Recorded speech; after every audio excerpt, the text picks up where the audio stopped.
Love and zen, everyone. Hope all is well and blessed in your life. How are you doing? I'm so excited to get into this video. As you've seen on my social media, I have been asking you guys to submit your questions for this Q&A video. Today is going to be a potential podcast moment. I have these awesome little headphones. Shout out Camden. Thank you. I found them in your room. And of course, my handy dandy mic. I'm going to be answering a variety of questions regarding faith, personal growth, and all things related to building and starting that relationship with Jesus. So I pray that the Lord aids me throughout this video by giving me the words to say, making them truthful, encouraging, and just being able to resonate with those who are watching, whether you be new or you've been following. I just hope that this is all good for you, and I pray that in Jesus' name, amen. Okay, that's pretty much all the introduction that we really need. Let's get into these questions. Thank you guys so much for submitting them, and you'll know which one is yours. I'm not gonna really say any specific names because I don't know who wants what out there, but you'll know it's your question. All right, let's get it.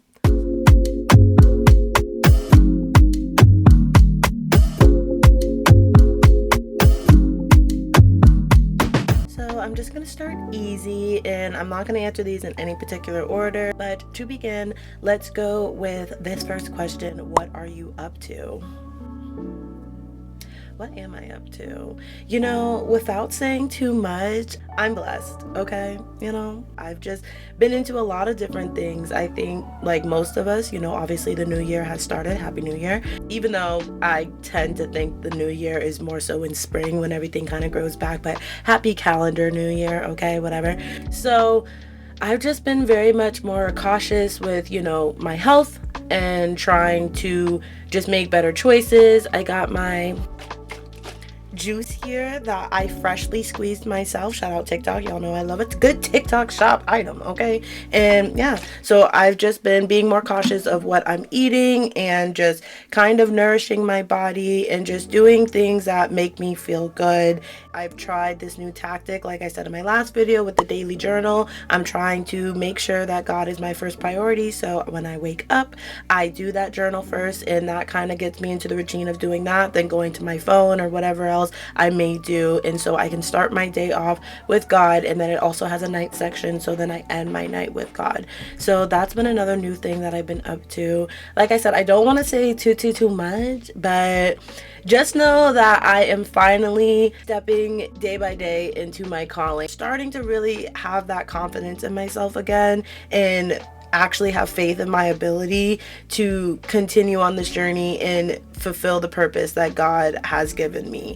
And so I know that's kind of like a vague response, but I want to be mindful of what I say, and I don't want to say too much, but just know that I'm happy and that I am on the journey of stepping into that calling, and I love that for me. So thank you for asking. Okay, next, is everything okay with you, smiley face? Oh, thank you for asking. Yes, like I said, I am blessed. Obviously, as any human, we have our days, but I just try to stay in a gratitude state, and there is so much that I am grateful for, and I'm just also grateful that God has a better plan for me, even if my specific plans of the day don't work out. His grace, His mercy, His love is so rewarding and comforting in those times. So yes, everything is okay with me. Y'all probably let me know, but y'all see it, okay? I'm not gonna do too much. We got other things in store for that, but yes, things are moving forward. Everything is going good, so thank you for asking. I hope everything is blessed and going well for you too. It is very nice and comforting to kind of get this question, like a mental check, like, is everything okay? And trust me, I would tell y'all if it wasn't. Like I said, there are days where I'm just like, what am I doing? And I get stressed out, but I'm gonna pin that because we got some more questions that kind of get a little bit into that. But trust me, at the end of the day, I am okay. So that's always good. Praise God. All right. Thank you. What friend do you think supports you the most? Why are y'all trying to be messy?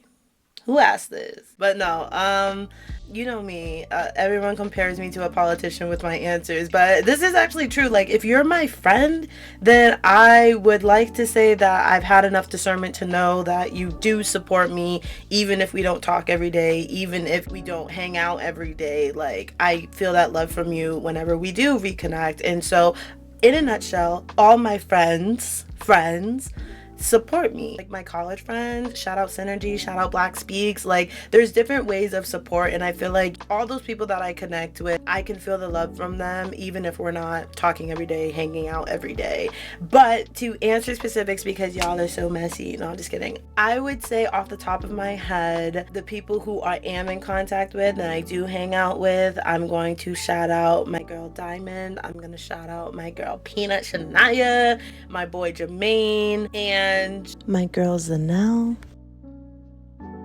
All those people are ones that I am in contact with that I do feel love and support from with different things, whether it just be, you know, watching on my YouTube or checking in with me, having those, you know, deep, hard conversations and just kind of uplifting me and giving me confidence in things. Shout out to you guys and shout out to everyone. Like, you all are my friends. Like, you guys watching support me. You, like, you know, I remember this kind of gives me a flashback because when I was younger and I used to go to the park, I used to always be like, hi, I'm Brianna Beasley. You want to be friends? And we just run off and go play. So yeah, hi, I'm Brianna Beasley. You want to be friends? Great. All right.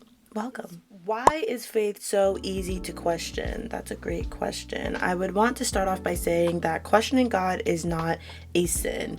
And we know that because we see it all throughout the book of Habakkuk. He's asking God, like, why do evil people seem to go unpunished? Why does the rich seem to be getting richer while the poor stays the same or is getting poorer? Like, what's going on, God? Like, I need you to act, and I need you to act now, because none of this is making sense to me. And, you know, God created us, so he knows that our minds are limited and are inferior to the comprehension in the mind of himself. And so he's patient and he's gracious with that. We as humans are fragile, and we need him to help us in so many ways. So when things don't make sense in our minds, it's hard to place trust in something we cannot see in our reality.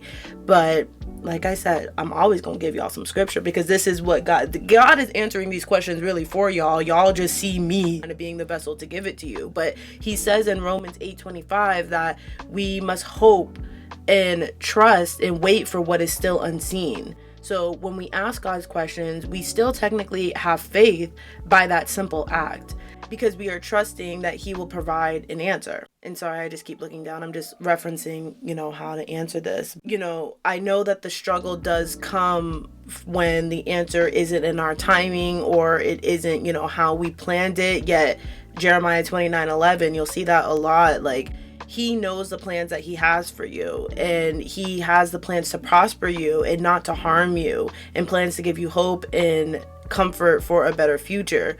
So even though in our reality we're like, God, this would have comforted me, this would have helped me, you know, why didn't it happen? You kind of have to train your mind to be like, okay, you know, my desires need to now align with his desires. If he closed that door, then he's going to open a door to something that I'm probably not going to even recognize, and then we'll look back and be like, okay, yeah, that was better, my bad, God. Like, okay, you got it. So there is comfort in that, knowing that God's plan is way beyond greater than anything you could ever imagine, you know, or ask for. So that's a good thing. And also, Jesus sympathizes with us. He understands why we question things. He understands why we sometimes have little faith. And he did say to one of his disciples, just to give you guys a little context, after he resurrected, he was saying, like, blessed are the ones who have not seen but yet still believe. And basically he's standing in front of his disciple who's kind of in shock, like, what are you doing here? Like, I watched you die. Like, is this really you? Like, what's going on? Like, he was questioning things, like, how is this? Like, what's going on? And so Jesus made it a fact that, you know, you guys walked with me, you guys ate with me, you prayed with me, you saw me do the miracles, like, you were with me. And so for the people who aren't gonna have me in the flesh, blessed are even more there. Like, their faith is so much more appreciated because they're still believing in these acts and weren't here in this present day to see it. And so I think that's like a great way to remind yourself when you are having a little bit of faith, is that faith is maybe sometimes not your reality, if that kind of makes sense. Like, it's easy to question because you can't see it in front of yourself, but then you would be taking faith out of it. You gotta kind of hope and wait for what is still unseen, and that is your faith. However, I could also argue that even though we didn't walk and think of a time, also I can also okay. However, I could also argue that even though we didn't walk with Jesus in the flesh, I'm sure we can all think of a time where some miracle happened or something unexpected, life turned around for the better, which proves his love for you, which proves he's real and that he listens to you and that he cares for you and he walks with you. Our faith is so easily questioned because sometimes, like, that's all we have. Most of us are just holding on by a thread with a mustard seed of faith, and the enemy knows that. He wants to test how far he can push you, how much can he let you down or put these circumstances in your path to break your faith. What will it take for you to turn your back on God and walk with Satan instead? That's kind of a little bit of the faith journey in itself. And to sum it up, the only way to grow in faith is to keep seeking the kingdom, keep talking to God. And when you feel distant, run back. Don't be so isolated and ashamed of that distance, but just keep trucking forward every day. You can only go day by day, that's all you can do. And so use those days to try to get back up. God will show you his power. He will show you why you should believe. I pray that this aids you in your journey, in your faith walk, and that he shows up for you in ways that are undeniable. So I love that for you. He's going to show up for you, promise. Would you go for personality or looks? A story time with this one. Obviously, as y'all know, I am taken by my beloved Mark. How we came to be was definitely a battle of that, okay? I'm just gonna get into it. And God had to posture my heart in kind of undoing the mindset that I had before in regards to this kind of question. To answer your question, I'm going to say personality. And this is why. We had met, and at first it was through social media, so all we had to go off of was the pictures that we had posted. And so I was like, oh yeah, he's cute, okay, whatever. But what really grabbed me was he was funny, he was a man of God, and we clicked instantly as soon as we started talking. When it came to meeting up for the first time and going on that first initial date, which kind of leads me to this other question, would I ever go on a blind date? I feel like I kind of did. In a sense. I love you, Mark. Like, I've told this story so many times, like, he's used to it. He was not exactly, those pictures were old. Guys are not, some men are, but not most guys are kind of just on there to scroll and see what's going on. Like, they're not really up to date with their profile. So those were old pictures or whatever. So I was just like, oh, okay, but I was already torn because I was like, oh, I already really like you. Like, I like you for you. And so I'm like, okay, how is this gonna work, God? And so I had, I guess I should say, that little bit of a tug of war. And I felt bad because I was like, I don't want to be shallow. Like, I like this guy for him. I don't want him to think that, that this isn't gonna work just because it may not be my preference or what I'm used to. But that was a good thing. God showed me that was a good thing. And so I would do my subconscious rites. I would journal and I would be like, God, like, what is this? Like, I really like this guy. Like, I feel like, we click and everything. Like, why can't I get over this block of the looks or whatever the case may be? And he was just like, you're already attracted to his heart. Like, that is already a big progression from your issues before. Like, you might have been attracted to someone's looks, but then you found out that you weren't attracted to their heart, but you stayed or you endured things that you probably shouldn't have because of their looks. So now I'm showing you the reverse and how much greater that is. And God's way is God's way. God even said that. I'll have to find the old subconscious right, but he's like, you will be attracted to him in all aspects of the way, but I needed you first to really like look at someone's heart. Like, like he's doing all the things that you've listed previously that you wanted in a man of God, that you wanted in a husband, that you wanted in a new partner. He's checking all those boxes off. So basically, what's your problem? And I would be there and I'm like, okay, God, but like, why do I have to sacrifice like that aspect of it? And he's like, you're not. Like, you need to look at him how I look at you guys. I look at your heart first, okay?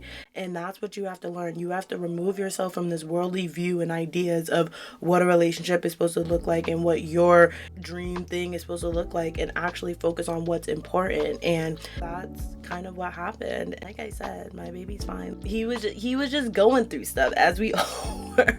And I remember telling him, like, you can be a reflection of what you're going through mentally. So if you've given up, then that might show, and I feel like, not to put, too much of his business out there, but like that was maybe the season that he was in.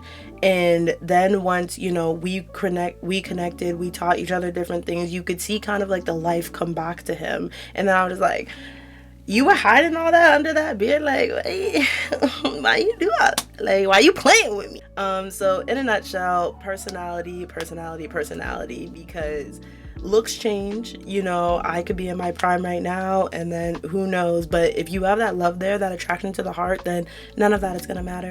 And I'm going to put our little joke that we did. I know it was trending, the black girl effect. You guys can see kind of the transformation, because he really did put in that hard work. And I don't want it to be like, oh, you changed him, you had to do all that. Like, that's not what it was. Like, God used me to speak life back into him, to show him, you don't have to stay defeated. You don't have to, just give up, in a sense. And these were all things that he agreed and wanted to do and change within himself. Like, he's an inspiration for me with, being healthy and doing all of that. Like, I'm super proud of him. He was working on that way before he met me, with his own journey and walk with God. And so that just I kind of came while he was already getting that word from God and working with God with that. But I don't want it to be confused with, oh, you changed him so he would like, no, that's not necessarily what it was. It was just basically being like, hey, wake up, like, you still have purpose, you still have life to live, you still are great, you're beautiful, you're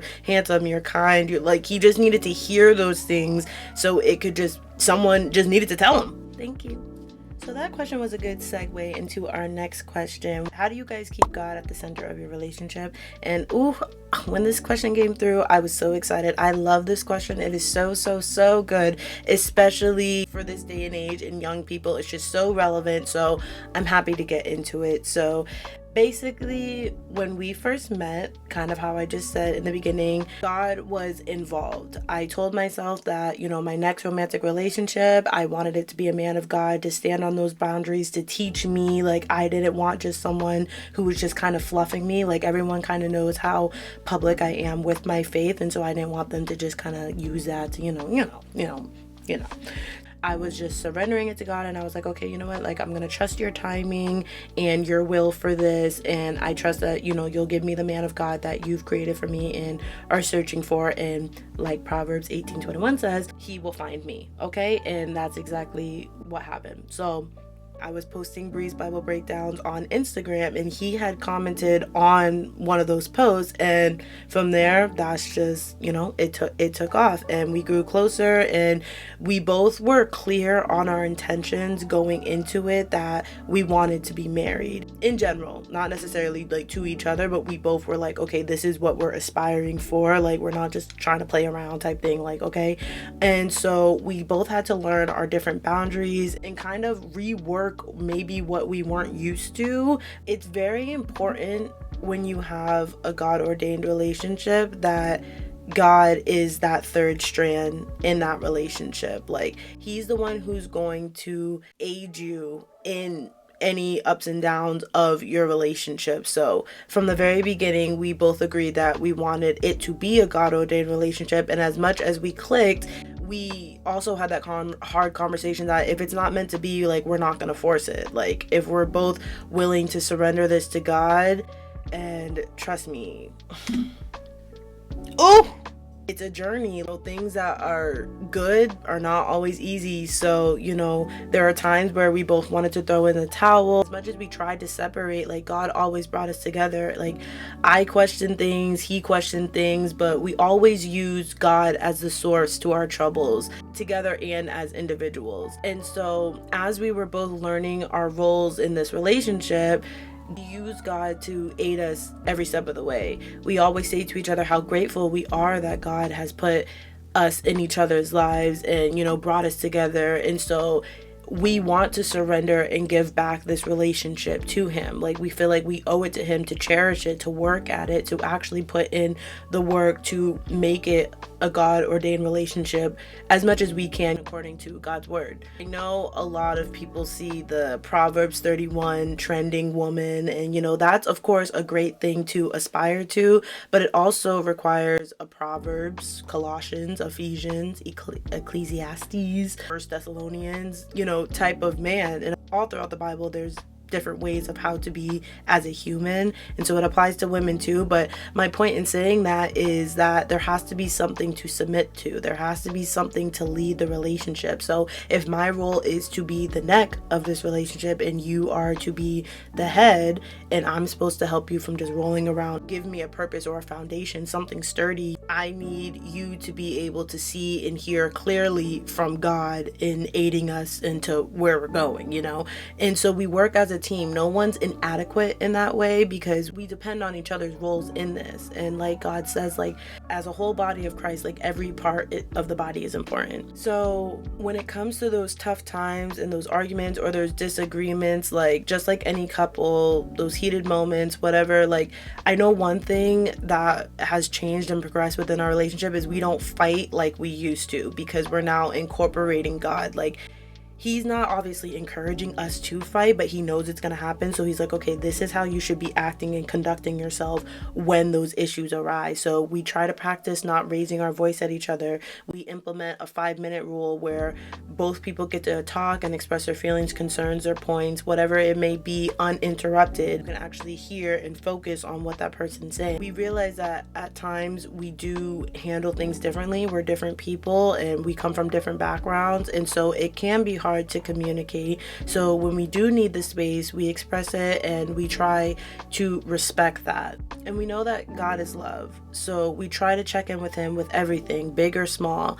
And I've learned that before I get defensive, I need to check in with God, like, okay, God, how should I respond to this, if at all? Should I just be listening right now? Or is there a way that I can respond that actually translates what I'm thinking and doesn't, put him down or make him feel any type of way or get off topic or whatever the case may be? Like, how do I comfort him in this moment? Maybe he'll say something and I can feel myself like, ow, like that stung. Like, God, what did he mean by that? Like, before I just take it how I just heard it, is there another way I should be thinking about this? Different times like that, like, what is my role in the circumstance according to your word? When God is that third strand, it is important to utilize him. Like, he wants to be involved with the ups and the downs. Like, involve him with everything. Like, when I tell you everything, every little thing. Like, even if you think it's like, okay, God doesn't want to be bothered with this, like, I need to figure it out. No, don't.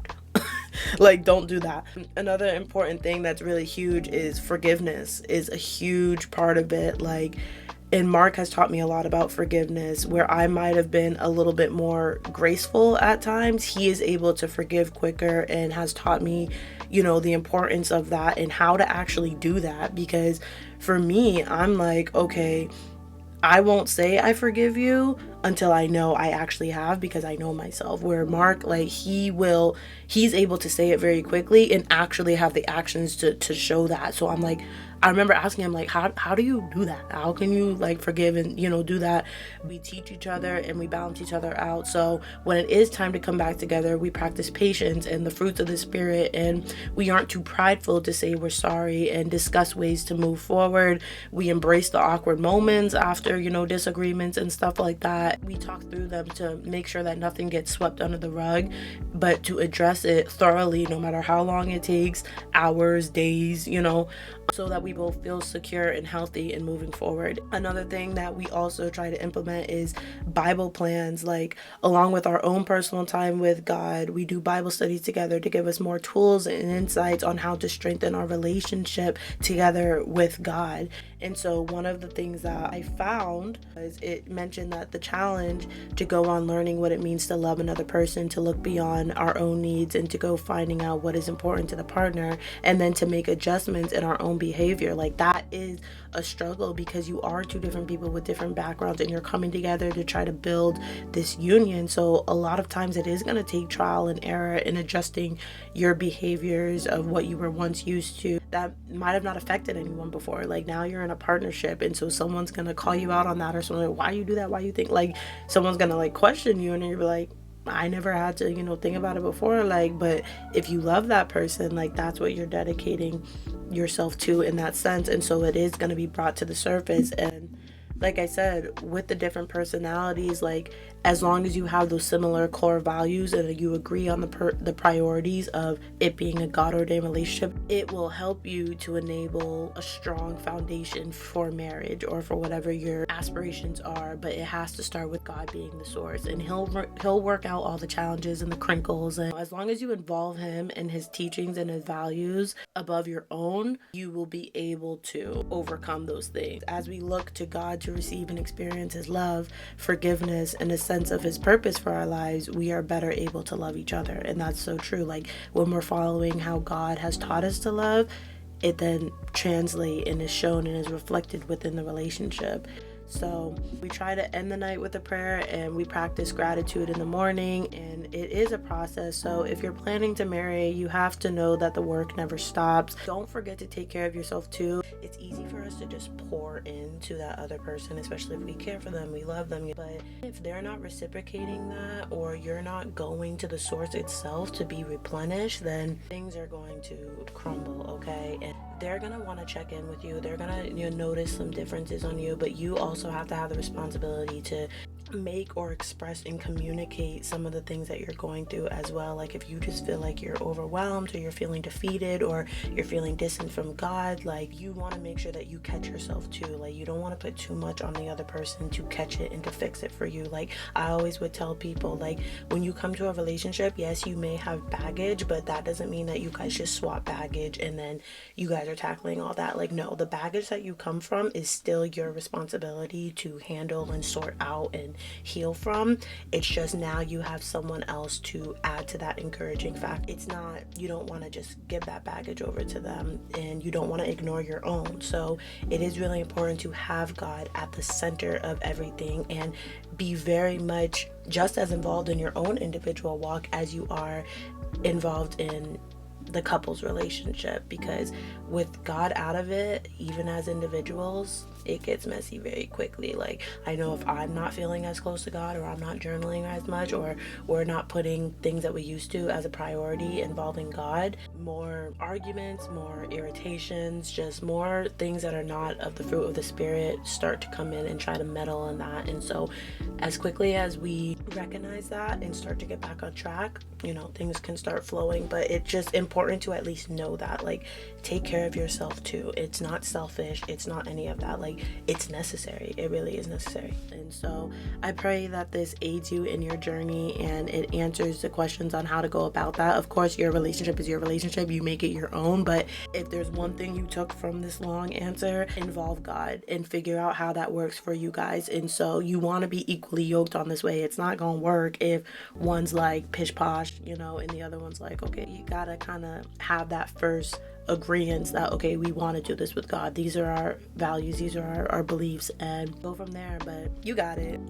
Love. Thank you. Question: how do you stay motivated on the days that you have no drive? Great question. This channel is for you to discover not only a relationship, but your purpose as well. Like, you have to take the time to understand that, believe in that, and then work on that ability. Of course, there's going to be days where you just feel blah, but God says that sometimes that's you needing to rest. Sometimes that's you needing to take a step back. If you're feeling overwhelmed, if you're feeling like, just defeated in that sense, sometimes that's a sign that you just need to rest. Like, it's not to say that you're lazy. It's not to say that you're not ambitious of anything, but God rested. So it's okay for us to take that step back and to just be like, okay, God, I need you to take the reins on this. For me, what motivates me is because I have that security and that faith in my purpose. I have that security and faith in what I'm supposed to be doing. And I like to believe that even on my off days, like, okay, this is just a part of the journey. Like when God was writing my story, he factored in all of these off days. He factored in all of these feelings of defeat and, me just feeling like I can't go forward or I can't move. Like he knew all of that was going to happen, but he also knew and could trust the fact that I was going to run back to him and seek refuge in him in those moments. And so I can't give you any other technique but then to search for God's love, search for his comfort. Like it's there for you. You just have to discover it for yourself. And it's not going to look the same as me. It's not going to look the same as other people. Like he's going to meet you at a time in a season where you're at your rock bottom and your last source is him. Not to saying that, it has to come out that way, but that's personally what it had for me. Like I didn't turn back to God until the world had beat me down so low that I was just like, okay, God, like, what do you got for me? I know you. I've known you since I was young. Like, let me really try to tap into this. And that gave me the cheat code to life. That gave me the motivation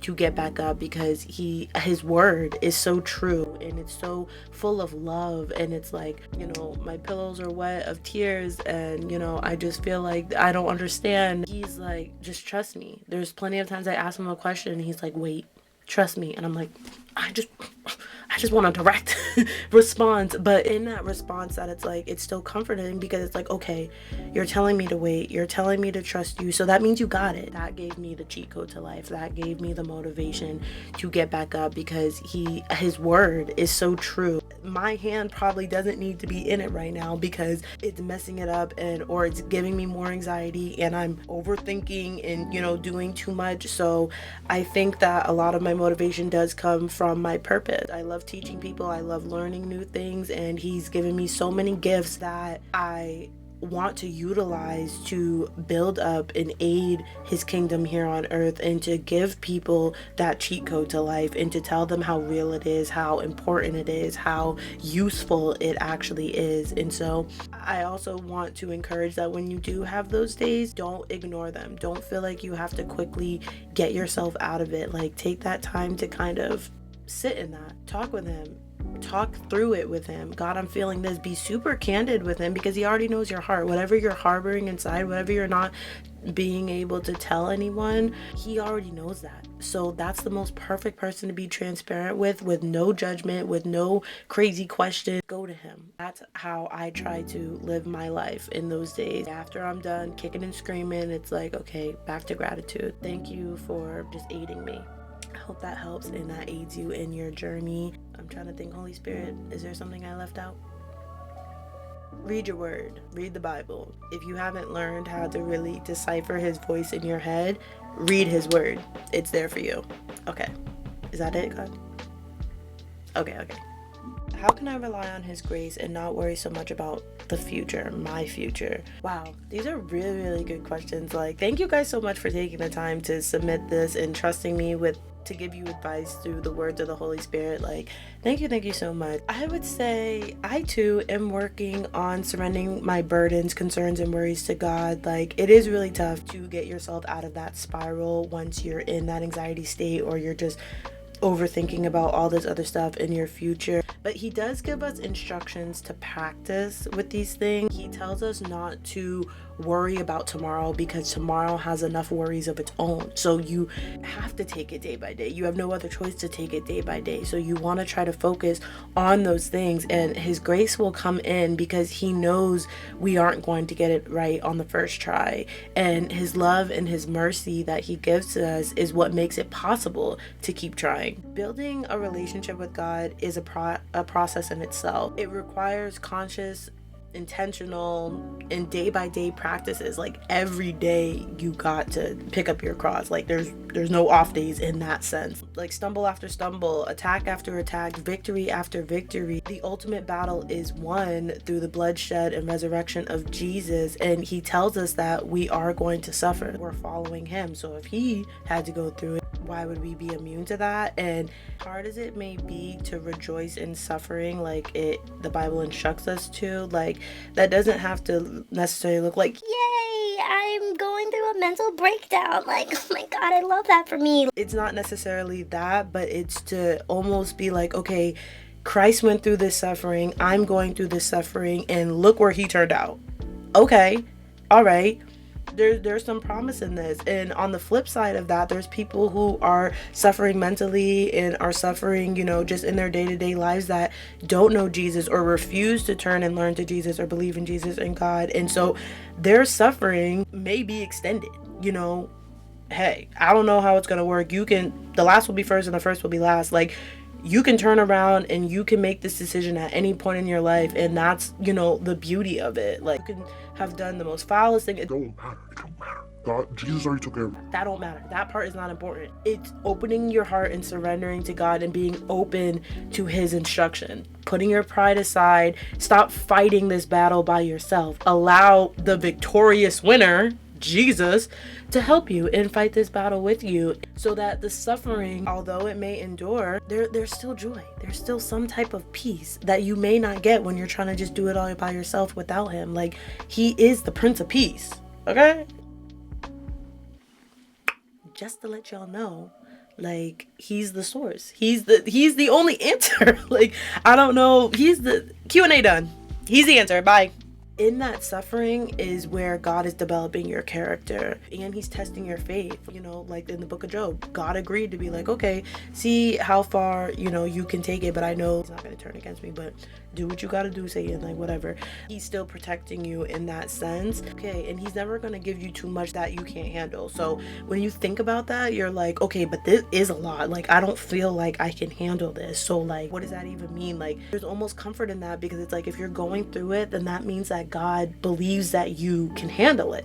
You can think of so many other things that you don't spiral on that, but just for the sake of this example, you can think of so many other things that you could be going through, right? And God's like, okay, no, that's gonna be too much for him, that's gonna be too much for her, let's see how they handle this. I know that they can handle this. So when you're in that mindset of worrying, when you're in that mindset of doubt and just like not knowing where to go, it's always great to be like, okay, I'm in this situation because God believes in me. He believes that I have the right tools, the ability, the intelligence, the beauty, whatever it is, to get through this season, and he is going to aid me in that.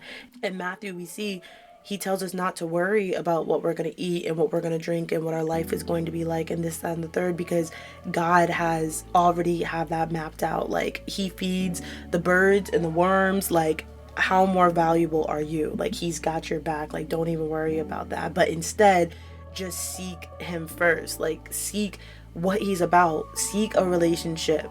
Tackle how you're going to go about that. It's your relationship, just like you would have here on earth. Like, this is for you. It has to be yours. It has to be your work, your journey, your way, with God. When you catch yourself feeling worrying or anxious about something, like, that should signal to you that, okay, I need to run to God. I need to seek him first before I give this any more thought. And you could simply just be like, Lord, I need you. It's happening again. Like, you want to continue to do what is right, because you're more valuable and loved even through this hard situation to God than you may be feeling yourself. Like, while you grow your relationship with God, you want to start building that trust with him. Philippians, it says, like, for us not to be anxious about anything, but in every situation, by prayer and requests with gratitude and thanksgiving, present those worries and those things to God. Cast that onto him, because he's the only one that can handle it. But as you get more comfortable with surrendering your problems and your anxieties and your dreams or whatever it is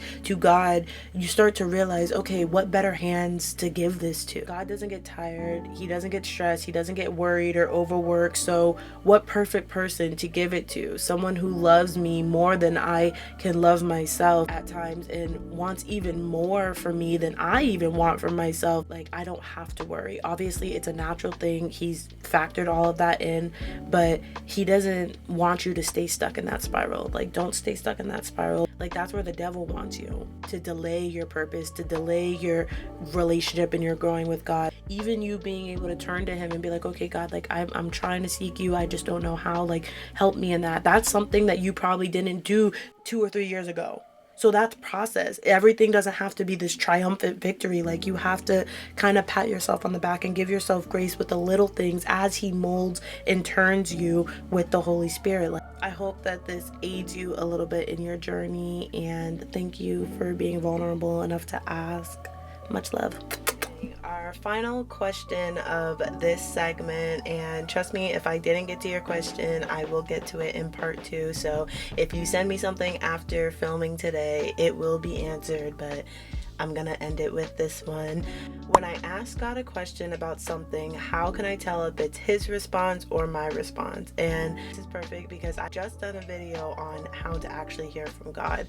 So I get more in depth with that response. So I suggest you just check out that video because it gives you different ways for you to discern his voice versus the enemy's voice versus your own thoughts. So if you're really looking to connect with God and grow your relationship in that sense, that video is a good video, if I do say so myself. The second part of this question are there conversations that should stay between God and I, and is that my decision? Amazing question. Yes, there are going to be conversations and things that he tells you that he may just want for you to keep under wraps for a little bit, you know, kind of like what I was saying earlier in the video where it's like I don't want to say too much. Like it's gonna be like something like that. And sometimes it's not because he doesn't want you to share your excitement or, you know, whatever the case may be, but there are things that are called monitoring spirits, and this can be objects, this can be people. And basically what a monitoring spirit is someone who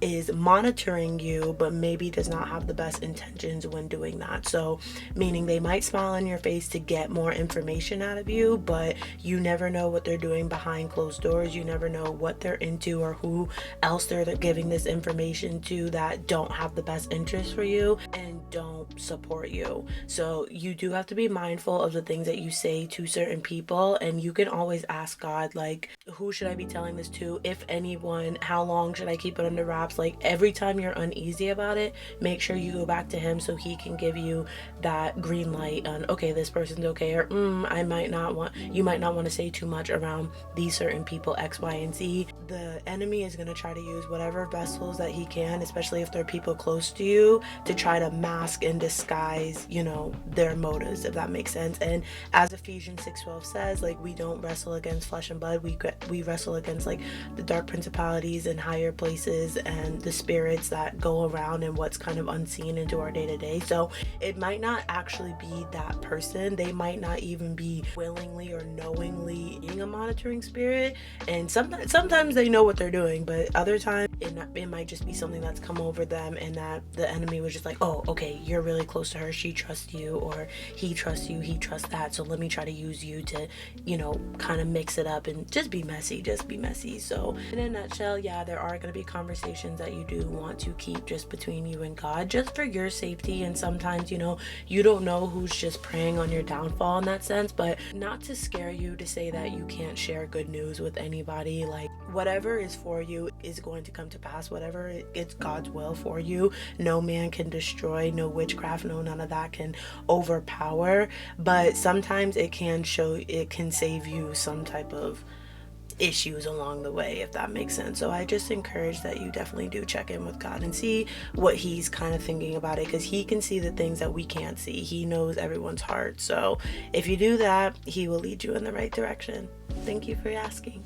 And that concludes our Q&A, our first one, because this was really fun. I like this. Like, it was really nice being able to connect with you guys and have this conversation with you guys. So I definitely plan to do it again. Just like you guys submitted any questions, there doesn't necessarily have to be a social media prompt. Like, at any point, if you guys want to comment it below, or you want to email me, text me, whatever the case may be, like, let me know and we can get into it again, because I really enjoyed making this video and talking with you guys. And like I said, I do pray that even if it wasn't your question that you asked, like if you did stay to the end of the video and you watched all the responses, like I hope that planted a seed for you guys and that answered any other questions that you may have stumbled across. But if you did stay to the end of the video, drop a little plant for growth. Like, you know what I'm talking about? A little emoji or something like that to just say that we're growing with God, we're growing within ourselves. Like, just growth, man. Like, oh, I'm so excited for y'all. Like, ooh, the fact that you're even here.